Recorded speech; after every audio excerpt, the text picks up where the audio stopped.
बांग्लादेश में आज 12 फरवरी को हो रहे संसदीय चुनाव को लेकर पूरा देश आज सुबह से ही उत्साह और थोड़े तनाव के बीच है।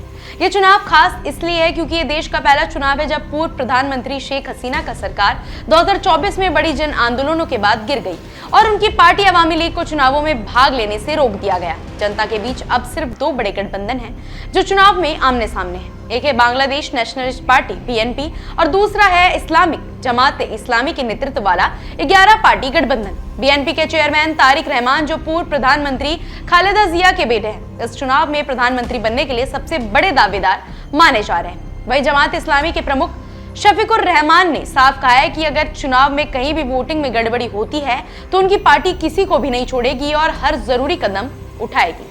इस तरह की बयानबाजी दिखाती है कि चुनाव कितने अहम और कड़े हैं। आज सुबह 7:30 बजे से मतदान शुरू हुआ और चुनाव आयोग ने बताया कि वोटों की गिनती मतदान समाप्त होने के तुरंत बाद शुरू हो जाएगी और शुरुआती रुझान आधी रात के आसपास सामने आ सकते हैं, जबकि आधिकारिक नतीजे शुक्रवार की सुबह तक स्पष्ट होने की उम्मीद है। करीब 127 मिलियन मतदाता अपने मत के जरिए ये तय करेंगे कि बांग्लादेश की राजनीतिक दिशा आगे कैसी होगी और जुलाई चार्टर जैसी संवैधानिक सुधारों की किस तरह लागू किया जाएगा।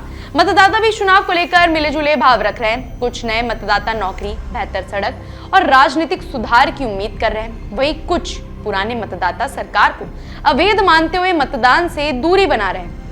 तारिक रहमान ने मतदान केंद्र पर वोट डालने के बाद कहा कि उन्हें अभी देश के हर कोने से रिपोर्ट नहीं मिली है, लेकिन कुछ अप्रत्याशित घटनाओं की खबरें उन्हें मिली है। उन्होंने बताया कि ये घटनाएं बिल्कुल अनुकूल नहीं थी, लेकिन कानून प्रवर्तन एजेंसियों ने स्थिति को कड़ी कार्रवाई के साथ संभाला है। उनका कहना था कि अगर लोग बड़ी संख्या में मतदान केंद्रों पर आएंगे और अपना वोट डालें तो किसी भी साजिश को विफल किया जा सकता है। रहमान ने अपने सोशल मीडिया पोस्ट में भी मतदाताओं से अपील की कि वह शांतिपूर्ण और उत्साहपूर्वक माहौल में वोट डालें, अपनी पसंद के उम्मीदवार को चुनें और देश पर अपनी सत्ता और अधिकार की जिम्मेदारी जताएं।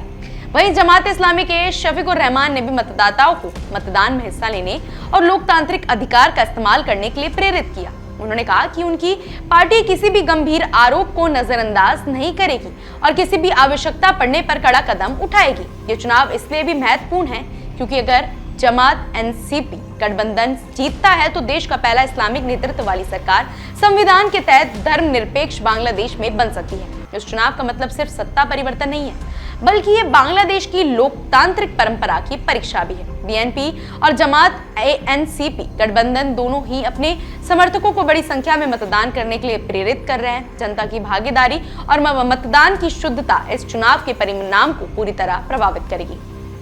चुनावी गतिविधि और नेताओं की भाषण से यह साफ है कि आज का दिन बांग्लादेश के राजनीतिक भविष्य को नया आकार देगा। चाहे तारिक रहमान की उम्मीद भरी बातें हो या शफीकुर रहमान के कड़े बयान, देश की जनता के वोट ही आखिरी फैसले करेंगे कि कौन सरकार बनाने जा रहा है और कौन अपने राजनीतिक सपनों को साकार करने का मौका खो देगा। सभी की निगाहें अब सुबह 13 फरवरी के नतीजों पर टिकी है, जब ये साफ हो जाएगा कि जनता ने किसे सत्ता सौंपी है और बांग्लादेश का राजनीतिक नक्शा कैसे बदला है।